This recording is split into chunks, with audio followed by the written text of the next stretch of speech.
देखिए आप बहुत घटिया किस्म की बहुत दर्शक राजनीति देख रहे हैं मिस्टर मत आपको, कीजिए, ऐसी घटिया शब्दावली, किस्म की मत गलत राजनीति तरीके से कीजिए। बोलना बंद ऐसी करें। अगर शब्दावली। आप कोर्ट पर आज करें, इल्जाम लगा तथ्यों के साथ रहे बात करें, बिना हो तथ्यों के बात नहीं और करें। करप्शन के तुम्हारे मामले उसी कोर्ट ने जब बेदखल कर दिया तो बहुत अच्छे थे, वो जज आज गवर्नर हो गए और आज आप कोर्ट के ऊपर, सुप्रीम कोर्ट के ऊपर इल्जाम लगा रहे शकील हैं। साहब, उसी सुप्रीम शकील कोर्ट साहब, से शकील आपको साहब, बख्शा गया। शकील साहब, मेरा सवाल ये था कि जब यूपी हरियाणा प्लानिंग कर सकता है, चीजों को संभाल सकता है, तो फिर कांग्रेस शासित राज्य या जिस राज्य में गठबंधन में कांग्रेस है, आपको वहां पता पे वो है पॉलिसी क्यों कि नहीं हो सकती? उत्तर प्रदेश का क्या बुरा हाल है? हाँ, कर्नाटक में किसकी सरकार है? बीजेपी की सरकार है। कर्नाटक के चीफ मिनिस्टर ठीक है। कैसे वैक्सीन के लिए डिमांड कर रहे हैं?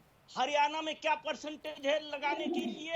यूपी में सबसे बुरा हाल है। और ये कहां से ये टेक्निक कर दिए कि इनके ऊपर आ रहा है, ये गलत बात कह रहे हैं। हम पूछते हैं, जब यूपी सरकार अगर खरीदती है, नहीं खरीदती है, जब पूरा वैक्सीनेशन अभियान पीछे माजी में चलता रहा है केंद्र सरकार के जरिया, तो आप कहो कि मोदी फेलियर हो, तुम नहीं कर सकते हो वैक्सीनेशन की, राज्य सरकारें अपने तरीके से करें। मोदी फेलियर और आप फेलियर हो चुके, कोर्ट भी यही कह रहा है। आपके ऊपर भरोसा सुप्रीम कोर्ट को नहीं है। आप कहते हैं कि आपको करने दिया जाए, कैसे करने दिया जाएगा? सुप्रीम कोर्ट को, हाई कोर्टों को आपके ऊपर भरोसा नहीं है।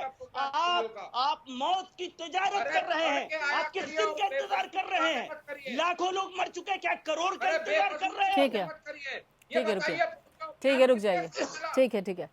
डॉक्टर प्रदीप शर्मा जी, अभी रमन जी ने कहा, एक मिनट रुके, डॉक्टर प्रदीप शर्मा जी, रमन भाषण कम दीजिए, एक मिनट रुक जाइए अब शकील साहब। नागपुर के भक्तों की तरह भाषण मत दिया करो। ठीक है, ठीक है, अब रुक जाइए जरा, रुक जाइए, 2 मेहमान और भी है मेरे पास, जरा उनसे भी प्रश्न कर लूं, जरा रुक जाइए, अब रुकिए जरा।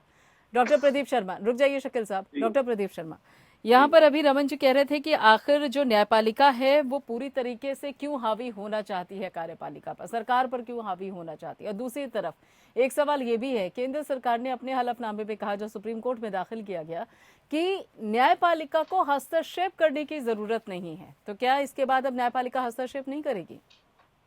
प्रियंका जी, सबसे पहला क्वेश्चन ये, सबसे पहला जो प्रश्न उठता है हमारे सामने, वो ये उठता है कि सुप्रीम कोर्ट को, क्योंकि आपको मैं ये बता दूं कि ये मैटर सुओ मोटो लिया गया था। हाँ। मतलब स्वयं संज्ञान लिया गया था सुओ मोटो ने। सुओ मोटो मैटर में तभी supreme court suo motu cognizance लेता है किसी भी मैटर का, जब वो मैटर पब्लिक इंटरेस्ट का हो जी। अब इस केस पे आपको अच्छे से ज्ञात है कि अभी पीछे ऑक्सीजन की कमी रही, सारे देश में हाहाकार मचा, उसके कारण से फिर अल्टीमेटली कोर्ट को इंटरफियर करना पड़ा जी। और फिर चीजें लाइन के ऊपर आई। इसी तरह कोर्ट का अब ये एक फियर है, कोर्ट का एक मानना है, कोर्ट की एक सोच है कि कहीं यही हाल वैक्सीनेशन के लिए तो नहीं हो जाएगा। तो ये इस बात को ध्यान में रखते हुए उन्होंने सुओ मोटो कॉग्निजेंस लिया। जो बेसिक क्वायरी कोर्ट की थी, कोर्ट ने कभी इंटरफियर नहीं किया। कोर्ट ने सिर्फ अपने कुछ प्रश्न गवर्नमेंट के सामने रखे, उन्होंने इंटरफियर नहीं किया। मेरे को इस बात को बिल्कुल अच्छे से क्लियर कर देना चाहिए कि उन्होंने सिर्फ कुछ क्वायरीज रखी थी अपने सामने कि अगर स्थिति ऐसी हो, जैसे कि ऑक्सीजन के मामले में हो गई, अगर ऐसी ही स्थिति, अगर वैक्सीनेशन पॉलिसी क्या है, स्थिति वैक्सीनेशन को लेकर भी ऐसी ही बिगड़ जाए, तो आपके क्या स्टेप्स है जो आप लेने जाएंगे इसके अंदर, और क्या क्या चीज आपकी पॉलिसी में है, ये सब जानने के लिए कोर्ट ने इसको सुओ मोटो दिया गया था। इसमें 3-4 मेन पॉइंट थे जो उन्होंने लिए थे। कोर्ट ने एक तो ये कहा था कि जो 18+ के बारे में जो वैक्सीन लगवाने की मंजूरी दी गई है, आपने राज्यों को दी है, एक तो इसके बारे में दिया था। दूसरा, उन्होंने जो प्राइस फिक्सिंग थी कि सेंटर को वैक्सीनेशन जो वैक्सीन थी वो 150 रुपए की मिल रही थी, राज्यों में, डिफरेंट राज्यों में अलग अलग रेट के ऊपर ये वैक्सीन दी जा रही थी। तो कोर्ट ने कहा कि 1 नेशन 1 प्राइस थ्योरी क्यों नहीं हो सकती, बिकॉज ये जो मैटर है बेसिकली ये पब्लिक इंटरेस्ट का मैटर है। पब्लिक का इसमें पब्लिक की अच्छाई इसके साथ जुड़ी हुई है, तो क्यों नहीं एक यूनिफॉर्म पॉलिसी हो सकती कि जो जो प्राइस हमें जो सेंटर को दिया जाए 150 रुपया, वही दूसरी स्टेट्स को दे दिया जाए। तीसरा इसमें जो ये था कि आप इसमें जो आपूर्ति है, जो कमी है वैक्सीनेशन की, क्योंकि अभी स्टेट्स में कहीं से कुछ हो रहा है, किसी स्टेट्स को कितने क्वांटिटी वाइज, किसी को अलग अलग स्टेट की अलग अलग जरूरतें हैं, और वो अपने उसको जरूरतों के हिसाब से शॉर्टेज ना हो जाए। तो कोर्ट ने कहा कि यूनिफॉर्म पॉलिसी ये भी होनी चाहिए कि आपकी पॉलिसी क्या है कि आप डिफरेंट स्टेट्स को कैसे ये वैक्सीन देंगे। तो ये कुछ उनके कारण थे जिसके कारण ने कोर्ट ने इसमें संज्ञान लिया, सुओ मोटो कॉग्निजेंस लिया इसका। तो जहां तक बात ये है कि इसमें अभी रमन जी ने एक बात तो ठीक बोली कि जितना पॉसिबल हो सके उतना एग्जीक्यूटिव के काम के अंदर किसी दूसरी बॉडी को इंटरफियर नहीं करना चाहिए। लेकिन अगर कोर्ट किसी चीज के अभी उन्होंने उनकी सिर्फ एक क्वायरी है, इनके पक्ष में हो तो इंटरफियर करना चाहिए नहीं है उनका। उन्होंने एक देखा कि स्थिति बिगड़ी हुई है, स्थिति को बिगड़ने के लिए उन्होंने सेंटर को नोटिस किया कि आप ये बताएं कि आप अगर ये स्थिति पैदा हो जाती है तो इस स्थिति में क्या करेंगे। तो इसके बारे में उन्होंने अपना एफिडेविट दे दिया, सेंट्रल गवर्नमेंट ने अपना एफिडेविट दे दिया। उन्होंने रिक्वेस्ट सिर्फ यही कोर्ट से करी है कि अभी आप हमें करने दीजिए और वैक्सीनेशन का डिस्ट्रीब्यूशन होने दीजिए, रेट्स होने दीजिए। अब काफी सारी, क्योंकि रशिया से भी कुछ वैक्सीनेशन आ गया है और हमारी यहाँ पर भी हम जो जितने भी हमारी यूनिट्स हैं जो वैक्सीन बना रही हैं, उनको भी हम रिक्वेस्ट कर रहे हैं कि वो अपना मास स्केल पे करें और प्रोडक्शन को बढ़ाएं ताकि कि वैक्सीनेशन की कमी के कारण से नहीं होगा। ठीक है। शायद सेंट्रल गवर्नमेंट ने ये स्टेप लिया होगा, इसीलिए इन्होंने 18 प्लस के जो भी वैक्सीनेशन करा है उस स्कीम को जब खोला है तो स्टेट के दिमाग में कुछ ना कुछ पॉलिसी होगी, उन्होंने कोई स्टेप लिया होगा जिसके कारण से अगर वैक्सीनेशन की होती तो इम्यूनिटी की अगर बात करें तो 18 प्लस के जो आदमी होते जो 18 से 45 था, जो पहले वाला स्रोत था, 45 प्लस में कोमॉर्बिडिटी के बाद और 60 प्लस में नॉर्मली हम जो वैक्सीनेशन दे रहे थे। ठीक है शिवाजी सरकार जी, ठीक है शिवाजी सरकार जी, अभी जो हलफनामा है केंद्र सरकार की तरफ से जो सुप्रीम कोर्ट में दिया गया है, वो उस पर अगर आपके नजरिए को मैं जानना चाहूँ तो आपका क्या नजरिया है? और उसके साथ साथ अभी जिस तरह से बाकायदा कह भी रहे थे प्रदीप शर्मा जी कि प्रोडक्शन को बढ़ाने की भी बात है जो कि केंद्र सरकार करना चाहती है, लेकिन उसके साथ साथ निर्मला सीतारमण जी का भी बयान सुबह सामने आता है और वो ये कहती है कि देखिए जीएसटी को पूरी तरीके से नहीं हटाया जा सकता, क्योंकि अगर उसे हमने पूरी तरीके से हटा दिया तो वैक्सीन और महंगी हो जाएगी और यहाँ पर जो कच्चे माल को लेकर जो बाकायदा पेमेंट की जाती है या फिर एक कहा जाए कि जो भी यहाँ पे प्रोसीजर होता है उस पर फर्क पड़ेगा। ये पूरी पिक्चर हम आपसे समझना चाह रहे हैं, क्या है ये पूरी पिक्चर? शिवाजी सरकार जी, देखिए एक चीज जो है, अगर आपने अभी जो जिक्र किया है, वित्त मंत्री ने जो कहा है कि जीएसटी अगर हटा देंगे तो दवा महंगी हो जाएगी, मेरे ख्याल में वित्त मंत्री हैं, देश के सर्वोच्च नेता हैं, पर उनको जो सामान्य कुछ जो टैक्स रिलेटेड इश्यूज है उसको थोड़ा सा और समझने की जरूरत है। देखिए, अगर टैक्सेस आप हटाते हैं, सवाल ये उनका कहना है कि जो उन्होंने टैक्स दिया हुआ है जो फार्मा कंपनीज में, उसकी भरपाई कैसे होगी? देखिए, ये चीजें बहुत छोटी सी चीज है, ये एडमिनिस्ट्रेटिव चीज है, एडमिनिस्ट्रेटिव से इसको हल किया जाता है। पर ये कहना कि हम जीएसटी इसलिए नहीं हटाएंगे कि हम एडमिनिस्ट्रेटिवली इनकैपेबल हैं, मेरे ख्याल में किसी भी देश को ये स्वीकार नहीं। इसमें राजनीति की जरूरत नहीं, इसमें सीधी सीधी समझ की जरूरत है कि हम अगर जनता को कोई सुविधा देना चाहते हैं तो हर सरकार के पास तमाम अधिकार होते हैं, तमाम तरीके होते हैं और ये तमाम ब्यूरोक्रेट से करते रहे। ये कोई नई चीज नहीं है जो आज करने को कहा जा रहा है, ये तमाम सरकारों ने पहले भी किया है और आगे भी करेंगे। तो ये हमें मेरे ख्याल में लगता है कि एक तो समझ की जरूरत है कि जीएसटी हटाने से दवा की दाम या वैक्सीन का दाम नहीं बढ़ता है, ये समझने की हमें सबसे पहले जरूरत। दूसरी चीज, वैक्सीन के बारे में एक और सवाल जो बार बार उठ रहा है जिस पर सरकार कोई जवाब नहीं दे रही, और वो सवाल है कि वैक्सीन की जो एफिकेसी है वो क्या है।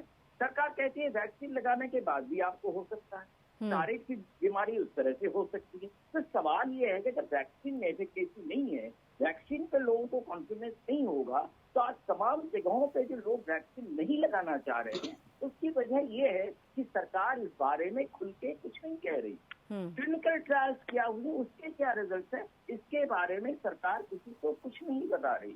तीसरी एक चीज, आपने आदर पूनावाला को इतनी सुविधाएं दी, 4,000 करोड़ का एक्स्ट्रा बेनिफिट दिया उनको, आपने उनको वाई कैटेगरी की सिक्योरिटी दी, इस आदमी को वाई कैटेगरी की सिक्योरिटी मिलती, वो तो आपके नजर में हर वक्त होना चाहिए। वो आपके देश से कैसे भाग जाता है? तो देश के किसी राजनेता ने ये नहीं बताया कि आदर पूनावाला देश से कैसे भाग गया और आदर पूनावाला के कंपनी को हमने इतनी सुविधाएं क्यों दी। उसको जिस प्रकार अपना दाम जो वैक्सीन का रखना चाहता है वो रखना चाहता है। ठीक है, 1,000 रुपए पर डोज का वो दाम मांग रहा था। ठीक। वैक्सीन को लेकर जहां एक तरफ विवाद बना हुआ है, वहीं दूसरी तरफ सुप्रीम कोर्ट में जो हलफनामा केंद्र सरकार के द्वारा दिया गया है उसको लेकर भी अब सवाल उठने लग गए हैं। क्योंकि एक तरफ अगर केंद्र सरकार का कहना ये है कि कुछ ऐसे मसले हैं, ये इस वक्त स्थिति ऐसी है कि जिसमें न्यायपालिका को ज्यादा हस्तक्षेप करने की जरूरत नहीं है। मेरे खास मेहमान लगातार हमारे साथ जुड़े इस बाबत बातचीत करने के लिए, चर्चा करने के लिए, रमन मलिक जी।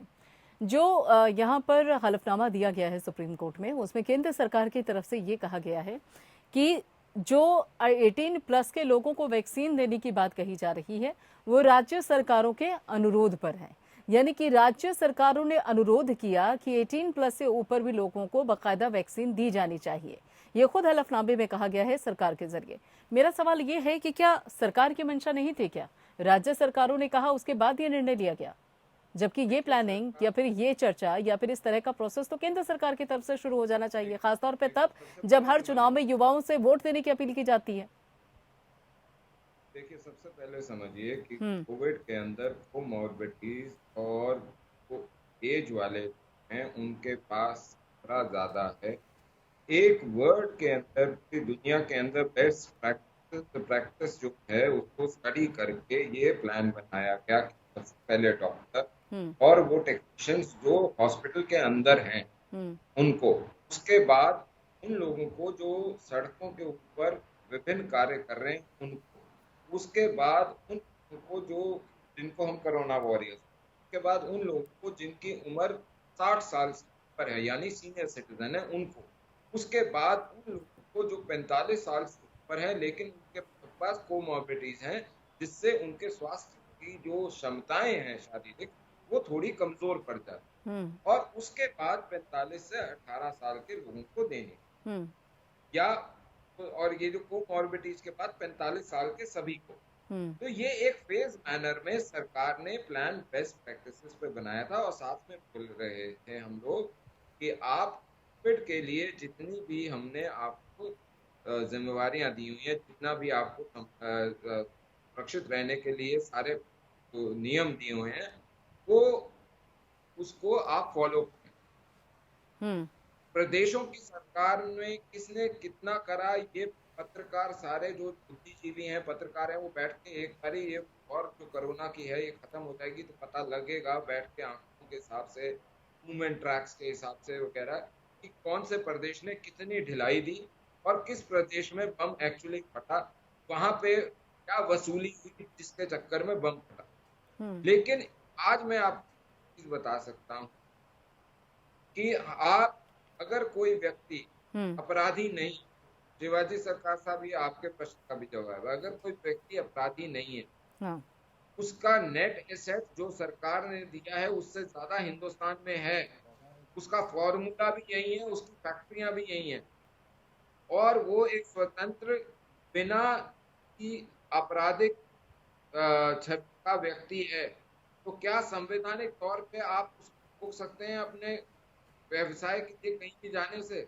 आप नहीं रोक सकते। ठीक है, लेकिन उसी के साथ साथ जब व्यक्ति खुल के आके ये बोल चुका है कि मैं कहीं नहीं जा रहा साहब, मैं अपने व्यवसाय के लिए गया था, मैं वापस आके इसको और अपने प्रगतिशील तरीके से काम बढ़ाना चाहता हूँ, मेरे ख्याल से उसको जबरदस्ती एक नहीं देना चाहिए। एक और बात मैं आज आपको बोलता हूँ, ये जो ऑक्सीजन ऑडिट कोर्टों की बात है, दिल्ली से संदर्भ में बात कर रहा हूँ। ऑक्सीजन ऑडिट के लिए बार बार कोर्ट कर रहे हैं, हाँ। लेकिन एक जो दिल्ली के शहंशाह हैं, ये नहीं चाहते कि ऑक्सीजन ऑडिट हो। हाँ। इस प्रकार की जब बात आती है के लिए तो सारे चुप हो जाते हैं।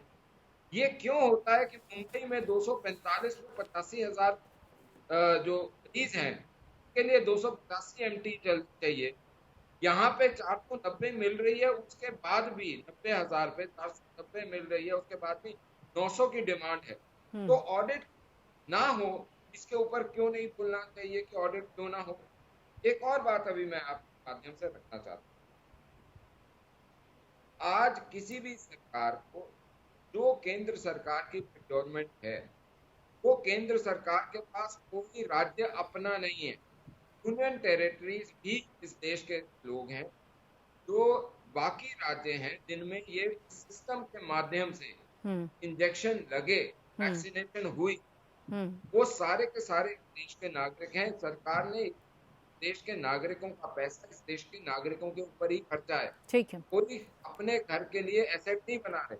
ठीक है। मैं आज ये आपके माध्यम से सवाल करता हूँ कि जो प्रदेशों उनके ही थे ना, कोई बाहर के तो नहीं थे ना जिन पर वैक्सीन लगे हैं, क्या सारे प्रदेश पैसा सरकार को वापस करेंगे? नहीं करेंगे। ठीक है। लेकिन मेरा कहना अब ये है कि एक सिस्टमैटिक तरीके से सरकार ने प्लान बना के उसको संयोजित तरीके से चल रहे थे। ठीक है। बीच में इन्होंने सबने हाय तौबा मचाई कि नहीं जी हम 18 साल से ऊपर करना चाहते हैं। ठीक है। सरकार क्या बोलेगी? नहीं करो। ठीक है, शकील साहब आऊंगी आपके पास। शकील साहब आऊंगी आपके पास, लेकिन एक और सवाल है अभी। रमन जी, अभी आपने थोड़ी देर पहले कहा कि देखिए कोरोना वॉरियर्स को पहले श्रेणी में रखा गया था, बाकायदा उनके बारे में सोचा गया था, लेकिन जो यहाँ पे स्वास्थ्य कर्मी हैं जो इस वक्त कोरोना काल में भी अपनी जान हथेली पर रखकर काम कर रहे हैं, डॉक्टर, स्वास्थ्य कर्मचारी, उन्हें भी आप कोरोना वॉरियर ही मानते हैं? बाकायदा हमने पिछले साल देखा भी था कि किस तरीके से उनके ऊपर हेलीकॉप्टर के जरिए फूलों की बारिश की गई थी। लेकिन उसी के तहत जो आंकड़े भी सामने आए हैं उसमें कहा जा रहा है कि अब तक 756 डॉक्टर हैं जो कि जान गंवा चुके हैं, जिसमें से 80% को बीमा की रकम नहीं मिली है, जिसकी बाकायदा पॉलिसी बनाई गई थी। बिहार में जहां पर इस वक्त एनडीए की सरकार है, वहां पर 49 से ज्यादा डॉक्टर्स हैं जो कि जान गंवा चुके हैं कोरोना संक्रमण की वजह से, लेकिन उनके परिवार को 1 रुपया नहीं मिला।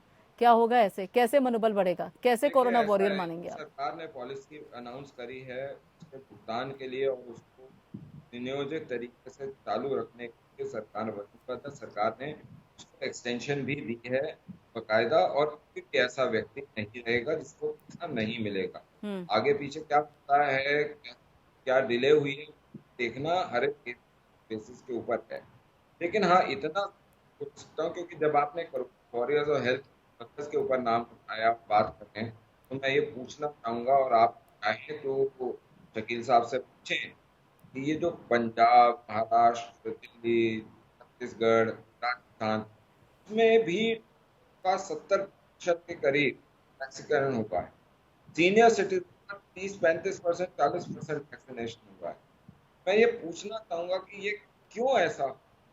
एक सवाल और मैं पूछना चाहूंगा, हमारे अधिवक्ता साहब यहाँ पे हैं, क्या वो इसको उचित मानेंगे कि अगर दिल्ली पुलिस ने, पीछे केस आया, दिल्ली पुलिस ने ऑक्सीजन कॉन्सेंट्रेटर पकड़े, ऑक्सीजन कॉन्सेंट्रेटर पकड़ के जब आप माल खाने में जमा करते हैं, तो जब के ऊपर जुडिशरी फैसला लेती है, ये बोलती है कि कुछ पब्लिक प्रोसिक्यूटर को दे दो, कुछ जुडिशियल कंपाउंड में दे दो, एक तो तुम रख लो।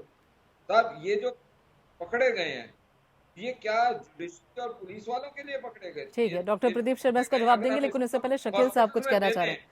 ठीक है, आपके इन सवालों का जवाब लूंगी मैं डॉक्टर प्रदीप शर्मा से, रमन साहब, लेकिन शकील साहब बहुत देर से कुछ कहना चाह रहे हैं। जी शकील जी। नहीं, आप देखिए, हमको 2 मिनट या 3 मिनट आपने दिया, पूरा 1 घंटे जी, बताइए। तो बात तो देखिए, सबसे पहली बात ये है कि हमारे भाई मलिक साहब बार बार प्लान का चर्चा कर रहे हैं कि हमारे पास प्लानिंग था और उसके तहत हम कर रहे हैं। मैं बहुत विनम्र तरीके से, बहुत ही इज्जत के साथ इनसे बात बताना चाहता हूँ कि बीजेपी की राष्ट्रीय एग्जीक्यूटिव ने कैसे ये प्लान, ये रिजोल्यूशन पास कर दिया कि कोरोना इस मुल्क से खत्म हो गया और मोदी जी को बधाई दी गई। और नतीजा ये हुआ कि पूरी दुनिया और इसी देश के साइंटिस्ट कह रहे थे कि सेकंड वेव, थर्ड वेव आने वाली है। इन्होंने तैयारी बंद कर दिया और उन्होंने फेज वाइज जो ये प्लान बनाया है वैक्सीनेशन का, अगर इस फेज से अगर चलेगा तो 5 साल भी वैक्सीनेशन नहीं पूरा होगा, जिस फेज की ये बात कर रहे हैं। देखिए अभी 2 दिन के लिए इन्होंने खोला था, 3 दिन के लिए, जब आजकल सब जाम हो गया है, कहीं पर रजिस्ट्रेशन नहीं हो पा रहा है। नेट पर आप टेस्ट कीजिए, 19 करोड़ लोगों ने रजिस्ट्रेशन कराया है। 19 करोड़। पहले 22 लाख से 30 लाख के बीच में वैक्सीनेशन हो रहा था, लेकिन ये सेकंड वेव आने के बाद से ये रफ्तार घट के अभी मैक्सिमम कल 16 लाख समथिंग हुआ है, यानी 17 लाख मान लिया जाए। अगर 17 लाख वैक्सीनेशन के हिसाब से अगर इस मुल्क में वैक्सीनेशन होगा तो कितने दिन रहेगा? और ये थर्ड वेव जो ये कह रहे हैं कि ये वैरियर्स के लिए था, ये आपने देखिए फर्स्ट वेव जब आया था कोरोना का तो वो अटैक कर रहा था ओल्ड पीपल को ज्यादा। अब देखिए ये सेकंड फेज जो है इसमें नौजवानों को अटैक कर रहा है। साइंटिस्ट कह रहे हैं कि ये थर्ड फेज जब आएगा तो बच्चों को करेगा अटैक। बिल्कुल ठीक है। जब तक तीनों कैटेगरी के लोगों को वैक्सीनेशन इस मुल्क में कम से कम 60% नहीं हो जाएगा, हम 132 करोड़ की आबादी हैं, तो 60% आप समझिए कितना है, उतना वैक्सीनेशन नहीं होगा, उससे सेफ नहीं होंगे। ठीक है शकील तो साहब, आप लाखों की तादाद में, आज दुनिया में 8 करोड़ से कम है।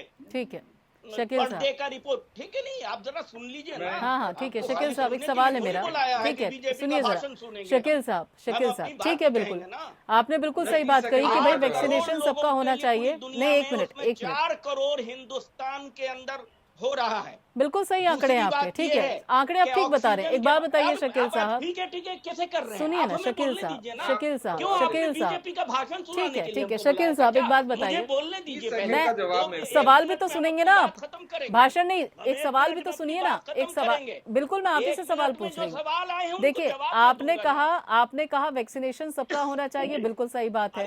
तीसरी वेव की आपने बात कही, बिल्कुल सही बात है।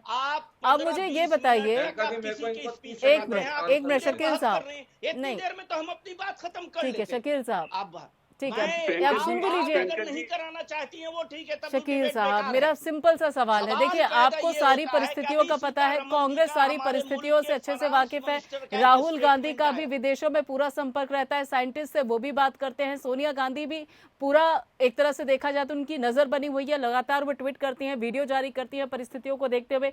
मैं ये जानना चाहती हूँ कि अगर इस आपदा काल में, इस पैंडेमिक में कांग्रेस के पास कोई प्लान है इन सभी परिस्थितियों से निपटने के लिए, तो केंद्र सरकार से साझा कीजिए ना। अरे भाई केंद्र सरकार साझा करेगी तब ना। हाँ जिस वक्त राहुल गांधी ने कहा था कि वैक्सीनेशन का प्रॉब्लम आने वाला है, सभी कंपनियों को लाइसेंस दे दीजिए, आज तक इन्होंने लाइसेंस नहीं दिया है। ये इंटरनेशनल टेंडर की बात कर रहे हैं, और अभी तक जो वर्ल्ड में चल रही है 9 वैक्सीन, उनका कोई का फ्री नहीं किया। आप पहले फ्री कीजिए, तब उन्होंने कहा कि लॉबिस्ट है ये, और जब क्या कहता है, और 4 दिन के बाद इन्होंने उन लोगों को परमिशन दे दिया। बोल ले लीजिए को रमन साहब, फिर आ रही हूं आपके पास। कमीशन खोर ये है जो पता लगा। अभी सीतारमन जी का एक बयान को हमारे पत्रकार भाई ने कहा या डॉक्टर साहब ने कहा, डॉक्टर कितनी इंपॉर्टेंट बात है कि दुनिया का हर छोटा आदमी, गांव का भी किसान जानता है कि टैक्स कम होने से रेट घटेगा, लेकिन ये कह रही कि रेट बढ़ेगा। एकदम इससे आधा कुछ नहीं हो सकता है। एक बात और यही सीतारमन है जो अपने पति को अपने घर में रह के कन्विंस, एक मिनट, ये व्यक्तिगत टिप्पणी हुई नहीं शकील साहब, ये व्यक्तिगत टिप्पणी हुई, कर पाएंगे कैसे? ठीक है, दूसरे दिल्ली में ऑक्सीजन की बात है, और केंद्र अगर सरकार और हाई कोर्ट, सुप्रीम कोर्ट पर जो ये आज उंगली उठा रहे हैं, अगर वो नहीं कहता तो ये ठीक है। आपकी पूरी बात आ गई शकील साहब, जल्दी से रमन जी जवाब दीजिए, मुझे दूसरे मेहमान के पास भी जाना है, जल्दी रमन साहब जल्दी जवाब दीजिए। लेकिन बराबरी से जाइए ना। ठीक है रमन साहब जल्दी जवाब दीजिए। देखिए, सबसे पहले तो मैं एक चीज बोलता हूँ, लॉ एंड ऑर्डर और हेल्थ दोनों स्टेट सब्जेक्ट्स भी हैं। ठीक है जी। अरे आपने ले अगर लिया, आप इनमें गलत हिम्मत बोलते है, हैं ना। अरे अरे चुप करो आपने लॉ एंड ऑर्डर ले लिया जवाब और सुनो। हेल्थ भी अपने सर ले लिया। अरे आपने जवाब क्यों लॉकडाउन फर्स्ट किया था? आपको ठीक राइट है, था, ठीक हेल्थ है, ठीक सब्जेक्ट है। था तो आपके पास था राइट। क्या गलत सलत आप बोलने के लिए यहाँ खड़े डॉक्टर हो प्रदीप गए हैं और शर्मा, बोलते रहिएगा और लोग सुनते ठीक है। रहेंगे डॉक्टर आपकी प्रदीप बात का शर्मा, गलत ठीक है, ठीक है। डॉक्टर प्रदीप गलत शर्मा, बात क्यों अभी आपने समझाएंगे? रमन जी की पूरी बात लॉ सुनी एंड है। ऑर्डर नहीं सरकार है, का अभी प्रतिनिधित्व इनके कर रहे हैं, पास केंद्र में शासित एक्ट बीजेपी लगाए हुए सरकार का कोरोना प्रतिनिधित्व के करने के लिए वो डिजास्टर बैठे हुए हैं। मैनेजमेंट डॉक्टर एक्ट प्रदीप लगा शर्मा, हुआ है, मेरे सवाल क्योंकि सुनिएगा। सारे हेल्थ के उनके प्रोसेस लहजे केंद्र में सरकार के पास है। एक मिनट रुक जाइए और शकील नहीं साहब, तो रुकिए फर्स्ट जरा, स्टेट में लॉ रुकिए अब, रुकिए शकील साहब, रुकिए अब जरा प्लीज। डॉक्टर प्रदीप शर्मा, अभी आप लोग अगर उनके शब्द सुने हो तो कहीं ना कहीं आपको नाराजगी दिखी है न्यायपालिका के लिए। एक मिनट रुक जाइए शकील साहब, आप प्लीज। नाराजगी आपको दिखी है तो क्या ये, आ रही है आपके पास रमन जी, एक मिनट रुक जाइए, रुक जाइए। मुझे ये बताइए, कहीं ऐसा तो नहीं कि देश में अब न्यायपालिका वर्सेस गवर्नमेंट सरकार तो नहीं हो गया है? वहां फटकार लग रही है, यहाँ पे हलफनामे में कहा जाता है कि आप हस्तक्षेप नहीं कर सकते। सरकार वर्सेस न्यायपालिका तो नहीं है अब। प्रियंका जी, मैंने अभी रमन जी को भी सुना और अंसारी साहब को भी सुना। हाँ, मैं एक बात क्लियर करना चाहूंगा, क्योंकि मैं अब से नहीं, फर्स्ट वेव जब कोविड की शुरू हुई थी तब से ही बहुत ज्यादा एक्टिव था। हाँ, एन नंबर ऑफ PILs मैंने लगाई थी, वो छुपी नहीं है, सबको मालूम है। जहां तक डॉक्टर्स, फ्रंटलाइन वर्कर्स के लिए पे के लिए बताई थी, उस टाइम पे मैंने एक PIL लगाई थी कि 7th पे कमीशन के हिसाब से इनको भी एक्स्ट्रा इंसेंटिव्स मिलने चाहिए फ्रंटलाइन वर्कर्स को। हाँ, और मुझे खुशी है, अभी कुछ दिन पहले ही सुप्रीम कोर्ट ने एक कॉग्निजेंस ले लिया है हाँ, कि जो फ्रंटलाइन वर्कर्स हैं, जो हेल्थ वर्कर्स हैं, उनको कंसिडर उस पर्टिकुलर कैटेगरी में लेंगे। तो मैं अभी रिव्यू भी करने जा रहा हूँ पहले वाले ऑर्डर को, ताकि जो फाइनेंशियली, जैसे रमन जी ने बताया कि भाई फाइनेंशियली इसको मदद हो जाएगी, वो मेरा एक एफर्ट था, आज का नहीं। वो 2020 में जिस टाइम पे फर्स्ट कोविड की वेव थी, उस टाइम पे मैंने ये PIL डाल दी थी। दूसरा क्वेश्चन रमन जी ने ये उठाया था कि जो ये कन्फेस्टिकेट करते हैं, जो कालाबाजारी के अंदर चीजों को पकड़ा गया, हाँ, और उसको कोर्ट छोड़ती नहीं है। कोर्ट, देखिए, कोर्ट हमेशा दिमाग से काम करती है, दिल से काम नहीं करती। हमारे पास डिफरेंट एक्ट्स हैं, एसेंशियल कमोडिटी एक्ट है, फिर हमारे पास डिजास्टर मैनेजमेंट एक्ट है।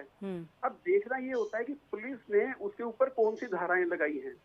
किसी चीज का कॉग्निजेंस लेने के बाद जब FIR हो जाती है, तो कोर्ट के सामने मैटर उस FIR के बेस के ऊपर जाता है कि भाई ये कालाबाजारी में ये पकड़ा गया। वहां पर जब आर्गुमेंट होता है तो उस टाइम पे ये होता है कि ये सेक्शंस के अंदर हमने इनको बुक किया है XYZ आदमी को। अब कोर्ट अभी 2 दिन पहले ही दिल्ली की ही एक डिस्ट्रिक्ट कोर्ट ने अपने ही एक MM के ऑर्डर को टर्न डाउन किया है, ये कहते हुए कि वी कैन अंडरस्टैंड, हम समझ सकते हैं कि भाई आप, क्योंकि दिल्ली में कुछ जुडिशियल ऑफिसर्स की मौत हो गई थी कोविड के चक्कर में, तो कोर्ट ने ये कहा कि हम समझ सकते हैं आपकी पीड़ा को, लेकिन यहाँ पर हम आप और वो मुद्दा भी जो कन्फेस्टिकेट किया गया था, पकड़ा गया था छापों के दौरान सामान, उनको रिलीज करने के लिए था, वो ऑक्सीजन कंसंट्रेटर्स वगैरह के लिए। तो कोर्ट ने ये कहते हुए उस ऑर्डर को टर्न डाउन कर दिया कि नहीं, आपने दिमाग से नहीं, दिल से काम लिया हुआ है, और हम जिस जुडिशियल सीट के ऊपर बैठे हैं उस पे हमारे सामने अपना सगा भी होगा, तो हमें सिर्फ कानून को फॉलो करना है। ये है। तीसरी बात ये है कि जो सुप्रीम कोर्ट ने जो अभी कॉग्निजेंस लिया और सेंटर ने अपना जो एफिडेविट दिया, इसमें कोर्ट ने सिर्फ ये पूछा है कि आप क्या क्या स्टेप लेंगे इनमें। आज कहना ये बहुत आसान है कि भाई आप प्रोडक्शन आप बहुत शुरू कर दो। कोर्ट का जो एक एफर्ट ये भी था कि आप इसमें पेटेंट एक्ट को वो कर दो, आउट कर दो। पेटेंट एक्ट के हिसाब से विदेशी जो कंपनियां उनके साथ पेटेंट एक्ट करो, और उसके हिसाब से नंबर ऑफ जो वैक्सीनेशन हैं उनको इंक्रीज कर दो। ठीक है। तो इसमें प्रियंका जी खाली पेटेंट एक्ट का जो इन्वोक करना वहां तक बात नहीं है। ठीक है, आपके कहने का मतलब ये है प्रदीप जी कि आप ये कह रहे हैं कि कहीं ना कहीं जो न्यायपालिका है वो केंद्र सरकार को सलाह दे रही है, सजेशंस दे रही है, मशवरे दे रही है, लेकिन वो फिर नजर क्यों नहीं आता? यहाँ तो ऐसा लगता है कि आमने सामने ज्यादा है, साथ में कम नजर आते हैं। प्रियंका जी, इसमें एक्चुअली क्या बात है कि क्योंकि कोर्ट के सामने जो है वो ये भी देखना है, सेंटर ने ये बताया कि खाली किसी के साथ अपना एग्रीमेंट कर लेना वो काफी नहीं है। रॉ मटेरियल बहुत इंपॉर्टेंट है कि कितना रॉ मटेरियल आपके पास है। रॉ मटेरियल के प्रोपोर्शनेटली ही आप किसी चीज को प्रिपेयर कर पाएंगे। तो उन्होंने सिर्फ ये कहा है, सेंटर ने सिर्फ इतना कहा है कि आप हमें करने दीजिए, अगर कहीं फिर भी लगे आपको उसके बाद, क्योंकि एग्जीक्यूटिव को अल्टीमेटली ये सारी जो ग्राउंड रियलिटीज हैं ये एग्जीक्यूटिव, मतलब यह है कि न्यायपालिका और केंद्र सरकार साथ में है, वर्सेस जैसी कोई स्थिति नहीं है। ठीक है शिवाजी सरकार जी, हलफनामे में केंद्र सरकार ने यह भी कहा है कि हमने जो भी वैक्सीन पॉलिसी बनाई है बहुत ही सोच समझ कर बनाई है। क्या उस पूरे हलफनामे को देखने सुनने के बाद, समझने के बाद आपको लगता है कि पूरा सोच समझकर फिलहाल परिस्थितियां सारी बनाई गई हैं, चाहे वो वैक्सीन पॉलिसी को हो, चाहे फिर वो कोरोना को हराने की जंग हो, सारी चीजें सोच समझकर की जा रही हैं? एक चीज है, अगर पूरे व्यवस्था को अगर आप देखें और जिस तरह से बार बार कोर्ट को इंटरवीन करना पड़ रहा है, हाँ, कोर्ट को कमिटीज बनानी पड़ रही है, कोर्ट को बार बार बताना पड़ रहा है कि सरकार को क्या करना चाहिए। सामान्य रूप से अगर हम देखें तो कोर्ट को इसमें नहीं आना चाहिए, पर कोर्ट जो है ये जान इसलिए आ रही है बार बार कि उनको लग रहा है कि सरकार को यानी एग्जीक्यूटिव को जिस तरह से काम करना चाहिए वो नहीं हो। तो जब एग्जीक्यूटिव काम नहीं करेगा तो कोर्ट का इंटरवेंशन जो है नेचुरल हो, और यही इंटरवेंशन बार बार हो रहा है। और ये हमें बता रहा है कि एग्जीक्यूटिव जो है वो प्रचार तो बहुत अच्छा कर रही, वो कह तो रही है कि हमने वैक्सीन की ये पॉलिसी बनाई, वो पॉलिसी बनाई, पर जब ग्राउंड लेवल पर हम जाते हैं न वैक्सीन मिलता है, न ऑक्सीजन मिलता है, न हॉस्पिटल्स में बेड मिल रहे हैं। दूसरी एक चीज और, मैं एक छोटी सी चीज कहना चाहूँ, केंद्र सरकार हो या राज्य सरकार, सबके पास पूरा 1 साल का समय था। हाँ। 1 साल जो है हमने देखा जो कोविड का जो स्प्रेड था एक लिमिटेड एरिया में था और शहरों के आसपास उस तरह से होता, गाँव में नहीं हो रहा। एग्जीक्यूटिव ने मान लिया कि जब गाँव में हो नहीं रहा है तो गाँव की तरफ देखने की ही क्या जरूरत। या आज जिस तरह से बढ़ रहा है गांव शहर छोटे छोटे कस्बे हर जगह, यूपी बिहार राजस्थान किसी भी जगह भी चले जाइए, छत्तीसगढ़, हर जगह गांव में जिस तरह से ये फैल रहा है, इससे यही लगता है कि हमने पूरे देश, चाहे वो सरकार कह लीजिए चाहे पूरी व्यवस्था कह लीजिए, हमने इस पर कोई तवज्जो नहीं। अगर 1 साल पहले जब ये चीज हुई थी हम थोड़ी सी भी देखते और उसकी प्लानिंग करते तो मेरे ख्याल में आज जो हालत हो रही है वो निश्चित रूप वो वैसी नहीं होती। तस्वीर जो आज नजर आ रही है वैसी नहीं होती। बहुत बहुत शुक्रिया आप सभी लोगों का। बिल्कुल अब समय खत्म हो चुका है मेरे पास। बहुत बहुत शुक्रिया आप सभी लोगों का इस चर्चा में शामिल होने के लिए। तो वही है कि जब आपको हर एक शख्स का, जो भारत का नागरिक है, जब उसका वोट चाहिए सत्ता में आने के लिए, चाहे वो राज्य सरकार हो या केंद्र सरकार हो, तो जिम्मेदारी बनती है कि हर उस नागरिक तक वैक्सीन भी पहुंचाई जाए और सही तरीके से पहुंचाई जाए। और ऐसे में जरूरत है कि अब एक साथ आकर तस्वीर को थोड़ा बदला जाए ताकि लोग भी राहत महसूस करें। फिलहाल इतना ही, बाकी खबरों के लिए आप जुड़ रहिए एपीएन के साथ।